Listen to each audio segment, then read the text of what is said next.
Angelo here. Welcome to my channel. Welcome back, viewers, my stream. So, guys, I have just finished watching the Mortal Kombat, I guess, movie, story, cutscenes, gameplay, all that stuff.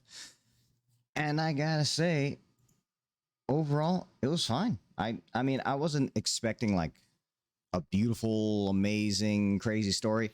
You can definitely tell whoever's writing this, they have love for the classic 80s and 90s type of what was it, movies and whatnot. But yeah, I was actually kind of surprised.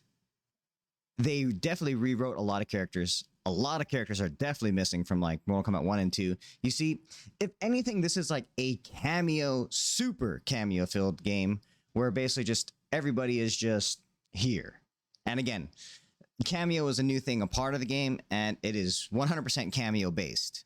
Although, literally, you see some of them for maybe a second, or you only see them in passing. But long story short, I'm not gonna lie, like there's a lot of exposition. There's even some voice actors that when you hear them, you're just like, is this person just reading off the list? You know, these are just my random thoughts after watching the story. But I gotta say, it was cool to see it. If you don't know like about the 3D games, Deadly Alliance and all that stuff, there's a lot of name drops where it's like, oh, I would never let my guys fight in Mortal Kombat. It's like, aha, name drop, I got it. But it was very interesting. And I kept on wondering to myself, even though there's a Scorpion, the Hanzo Hasashi is actually not in this game. It took me a long time to figure that out. And I was like, wait, he's not even in this fucking game. And yeah, it's just so crazy to see the different characters. Like there's characters in, but you don't actually play them in the story, but they're in the game. And that's good. And obviously they can always just add more. But yeah, like there's certain sections where like characters were legit just skipped over. And when they got skipped over, I'm just kind of like, whatever, man. Oh man, this, like everything got skipped over. It's like, all right, for instance, Motaro. I believe he's a cameo, but yeah, you can't play him. And it's just kind of like, whatever. And it's like, okay, well, there's Motaro. He's gone. I also believe Goro is a character that's just there. I think he's a cameo as well.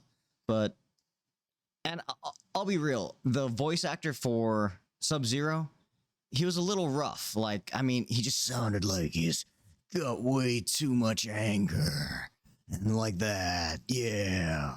All I will admit, I did like how they portrayed that random dude, just like chill as fuck. Like I said, it's weird because it's a hint of seriousness, just a hint of it. A lot of jokes, and it's very interesting too because I think I already said it, but there's so much talking, and I'm not trying. Again, 4 hours is a long time to kind of hold somebody's attention. So as I kind of splurged on this and I watched for a full 4 hours, I did find myself kind of like, all right, like again, maybe watching it as a full-on movie wasn't the best way to do it, but I did, and I don't know if you guys had or felt the same way. But yeah, I mean, it was just interesting to see it and play it that way. But yeah, the weird thing is too is that for a Mortal Kombat game, there really isn't that much until maybe until like the middle and end, but like the entire like half, if not 3/4 of the game, it's very like PG. It's a Mortal Kombat game, obviously the fighting, but like all these cutscenes and everything is all done just like. It's just done as I guess, just friendly rivalry, happy kind of thing. And it's just weird. But all in all, it's a good little watch. I don't know if everybody is going to enjoy this story. Again, like, it's definitely a one and done, most likely. You see it, you watch it. And maybe it's just me, but, like, some characters didn't fully hit for me. Like, Raiden right here, literally, obviously, like, Raiden remade the world. That's the whole basis on this game. So this Raiden's completely different. And then I can definitely see where they're pushing the game. I'm not going to lie, though.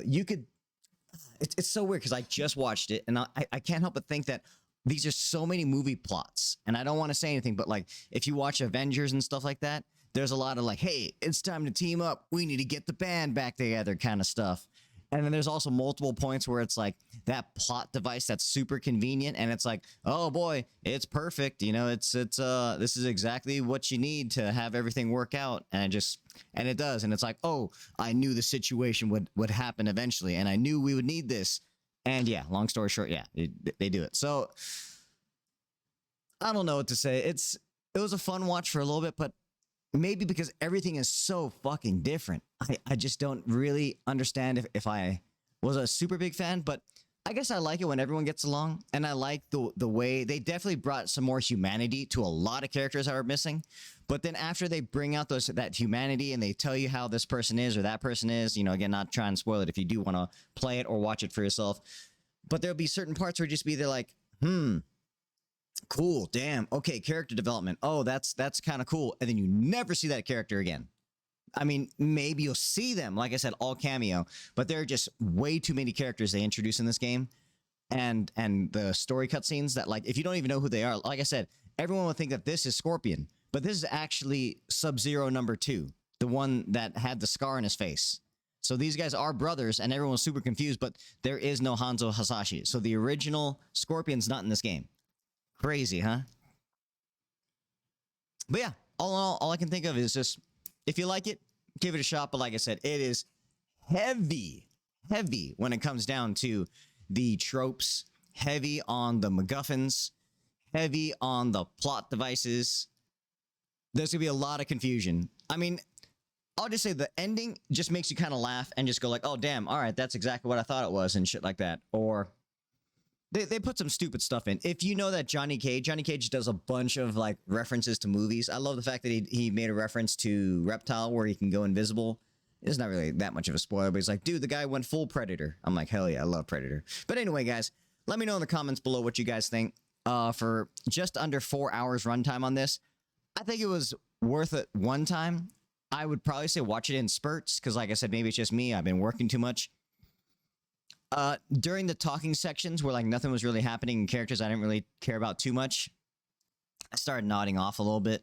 But yeah, overall, Johnny Cage, without a doubt, he's pivotal character. I do kind of miss some of the other characters, like what was it?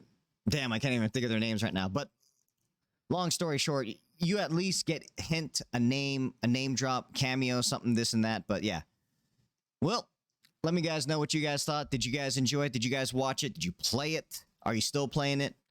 Let me know in the comments below. Do you agree with me? Do you feel like this one was kind of just more of a plot device? Maybe because, like, you know, out of nostalgia. Because now this is a brand new thing. And don't get me wrong, they did their thing. But you could still see the callbacks and the hints to the things back in the day.